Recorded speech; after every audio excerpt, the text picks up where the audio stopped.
Good morning students. Siddhi Hindi Vidyalaya के इस online classes में 12वीं वाले बच्चों का हार्दिक स्वागत है। अब बच्चों यहाँ पे हमारा ये जो पाठ चल रहा है हिंदी भाषा के भीतर, तो ये है बाजार दर्शन। अब यहाँ पे ये जो पाठ है हमारा बाजार दर्शन, तो यहाँ पे मैंने आपको जो साहित्यकार है वो साहित्यकार का आपको परिचय दिया, जैनेन्द्र कुमार का परिचय मैंने आपको दिया कि किस प्रकार से भाई यहाँ पे उनका जन्म कौन सी साल में हुआ, मृत्यु कौन सी साल में हुई, ये इनका जन्म स्थल कौन सा है, उनकी प्रमुख कृतियाँ, ठीक है। और पाठ के सारांश की भी करीबन चर्चा हो चुकी है।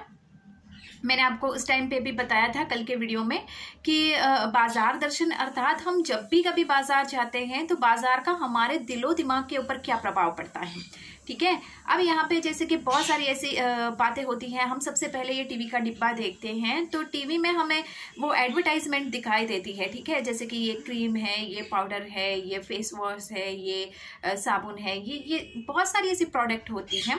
अब तो खाने की भी एडवर्टाइजमेंट होती है, ठीक है। तो हमको ऐसा लगता है कि क्या होगा इस चीज़ में, सच में ऐसा होता होगा। तो ये क्या मतलब उनकी जो पैकिंग होती है, उनकी जो एडवर्टाइजमेंट होती है वो देखकर हम उसकी चकाचौंध में पड़ जाते हैं हम। अब बाजार दर्शन यानी जैसे कि बाजार में हम लोग घूमने जाते हैं तो यहाँ पे बाजार में भी तरह तरह की प्रोडक्ट होती हैं।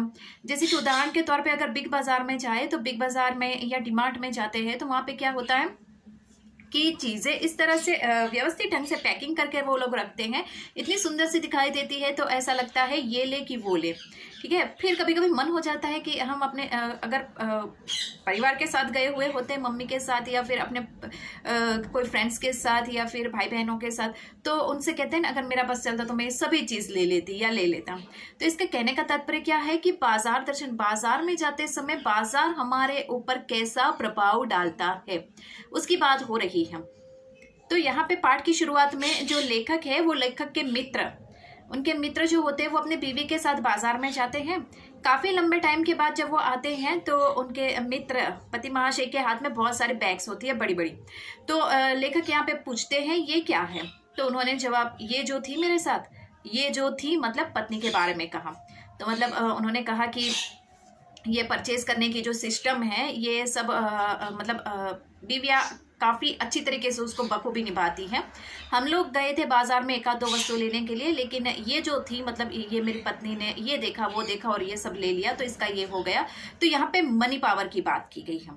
एक बात मैं आपको बता दूं कि जैसे कि जब तक जेब में पैसे रहते हैं तब तक हमें ये ऐसा लगता है ये ले वो ले, ये खाए वो खाए, इस तरह से। लेकिन जैसे ही पैसे खत्म हो जाते हैं फिर हमें पैसे का पावर अर्थात उसकी वैल्यू मालूम पड़ती है कि पैसे होते तो हम उसको कैसे बचाते हैं, पैसे होते तो आज हमें इस तरह से काम में आते। तो बिल्कुल उसी प्रकार से यहाँ पे भी ये बाजार जो होता है वो इंसान को लुभाता है।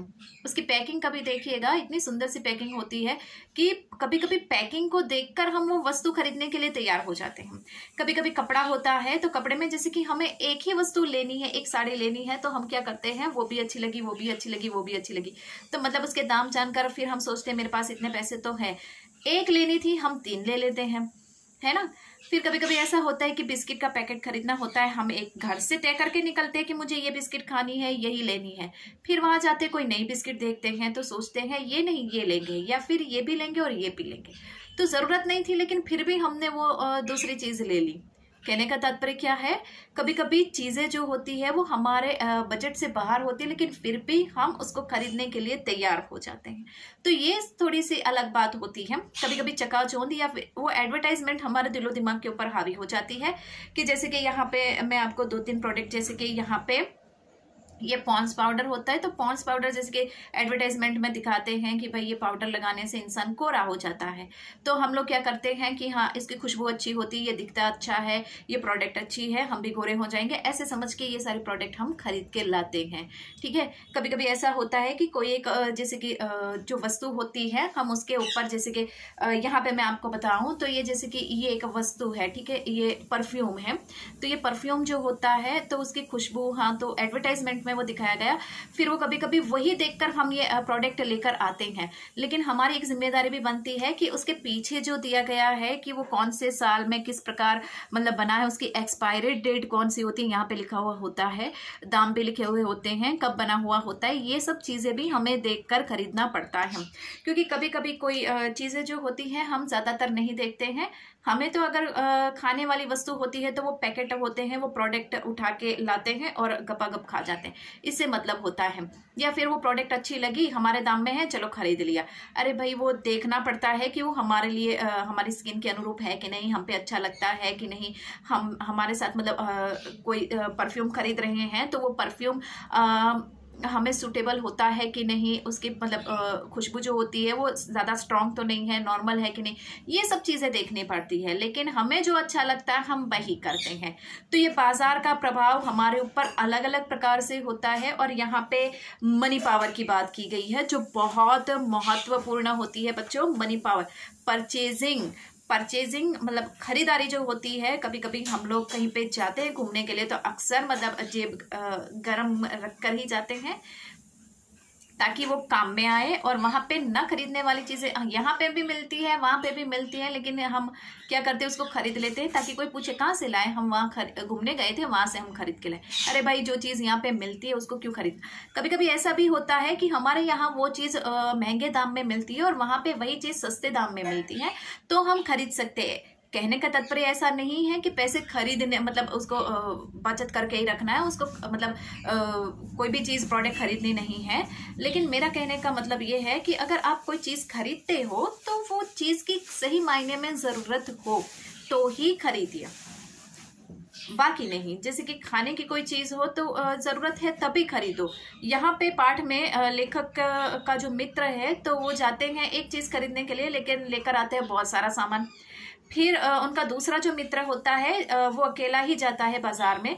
वो दोपहर का गया हुआ होता है, वो शाम को लौटता है। ये सारी बातें पाठ में लेखक हमें बता रही, पाठ का सारांश मैं आपको बता रही हूँ। और उनका जो दूसरा मित्र वो अकेले ही जाता है और दोपहर से शाम तक आता है। और लेखक उसको देखते हैं कि भाई तू खाली हाथ ही आया है, कुछ लाया नहीं, बाजार में क्या मतलब देखने के लिए गया था। तो वो कहता है हाँ, मैं देख कर चला आया। तो यहाँ पे लेखक कहते हैं तू देखकर चलाया, तूने कुछ भी नहीं खरीदा। तो उसने बहुत अच्छा जवाब दिया कि मेरा मन कर रहा था कि वहां पे जितनी वस्तु है वो सारी की सारी ले लूं, लेकिन मैं ले नहीं पाया क्योंकि वो मेरे बजट से बाहर था। इसके लिए सोचा कि मुझे कुछ नहीं खरीदना है, चलो ऐसे ही घर पे चलते हैं, सिर्फ मैं देख कर ही चला आया। तो ये जवाब उसका बहुत अच्छा था। क्यों? क्योंकि उसको सारी चीजें लेनी थी लेकिन वो ले नहीं पाया। हमारा भी मन कभी कभी ऐसा ही करता है कि बाजार में जाते हैं, उसने ये चीजें ली तो मुझे भी लेनी है, उसने 2 चीजें ली तो मैं 3 चीजें लूंगा। ये गलत है। यहाँ पे बजट की ओर देखना पड़ता है और जितनी वस्तु की हमें जरूरत होती है घर में उतनी ही वस्तु लानी है, इससे ज्यादा नहीं। क्योंकि उससे ज्यादा एक ही वस्तु जिसकी हम बहुत सारी लाएंगे तो क्या होगा कि हमारा समय भी बर्बाद होता है और पैसे भी बर्बाद होते हैं। अगर पैसे जो चीज़ की ज़रूरत है वही चीज़ लाएंगे तो हमारे पास पैसे बचेंगे और उस पैसों में से हम कोई दूसरी वस्तु या फिर ज़रूरत पड़ने पर हम उस पैसों को इस्तेमाल कर सकते हैं। तो बच्चों, ये बात यहाँ पे ध्यान रखनी है। ये पाठ बहुत ही अच्छा है और हमें बहुत सारी सीख देता है आज के ज़माने में कि हर कोई चीज़ ऐसी नहीं होती है कि खरीदी ही जाए, खरीदनी ही चाहिए। और हमें समझना पड़ता है कि बाजार तो लोगों को लुभाने वाली वस्तु होती है। बाजार तो लोगों को अपनी ओर आकर्षित करती है। फायदा प्रोडक्ट बेचने वालों को होता है, कंपनी को होता है, हमारा तो नुकसान ही होता है। खैर, फिर भी हमें अगर चीज़ें खरीदनी है, उसके बगैर चलता तो है नहीं, फिर भी खरीदते हैं। तो पाठ के माध्यम से इतना ही कहा गया है कि बाजार दर्शन, बाजार को जब हम देखते हैं तो जरा बखूबी ध्यान से देखिएगा। उसकी चकाचौंध, कभी घूमने जाओ ज्यादातर तो उसको देखना कि उसकी चकाचौंध कैसे हमें पागल और अंधा बना देती है और कैसे अपनी ओर आकर्षित करती है, हमें पागल बनाती है। प्रोडक्ट जैसे कि चिल्ला चिल्ला के बोलती है कि हमें खरीदो, हमें खरीदो। वो जबान तो उसकी होती नहीं है, वो बोलता नहीं है, लेकिन वो कंपनी वाले उसको इतना बढ़िया सा तैयार करके हमारे सामने पेश करते हैं कि उसका पैकिंग देखकर हम खरीद के लाते हैं। और उसकी जो प्रोडक्ट होती है, डिब्बा खोलते हैं, उसके भीतर का जो हिस्सा होता है जैसे कि किसी काम का नहीं होता है, कोई असर नहीं करता है, उसी प्रकार का होता है। तो यहाँ पे ये पाठ जो है बच्चों, हमें अपने वास्तविक वर्तमान जीवन में भी हमें सीख लेनी चाहिए कि बाजार दर्शन करते समय हमें कैसे अपने आप पे संयम रखना चाहिए। और जो मनी पावर होती है, यह मनी पावर का हमें इतना भी गलत इस्तेमाल नहीं करना चाहिए कि नुकसान हमारा खुद का हो जाए। तो पैसों का भी सही तरीके से इस्तेमाल होना चाहिए, जितनी ज़रूरत है उतना ही हम लाए, ये चीज़ें हमें ध्यान में रखनी है। और ये पाठ से हमें जिनेंद्र कुमार यही सिखाते हैं कि मनी पावर होती क्या है और बाजार दर्शन किस तरह से हमारे दिलो दिमाग के ऊपर हावी हो जाता है। तो बच्चों, अब हम पाठ की शुरुआत करते हैं। धीरे धीरे हम पाठ की शुरुआत करेंगे। पाठ वैसे तो छोटा सा ही है, लेकिन बढ़िया सा पाठ है जो हमें बिल्कुल वास्तविक स्थिति में लेकर आता है, अर्थात वास्तविकता से हमारा परिचय करवाता है। ज़्यादातर कहे जाए तो हम सब जैसे बाजार दर्शन के पागल हैं, जो देखते हैं वही उठा के लाते हैं और फिर पैसे बिगाड़ देते हैं। तो ये पाठ बिल्कुल हमें लागू होने वाला पाठ है। तो बच्चों, हम पाठ की शुरुआत करते हैं। Thank you.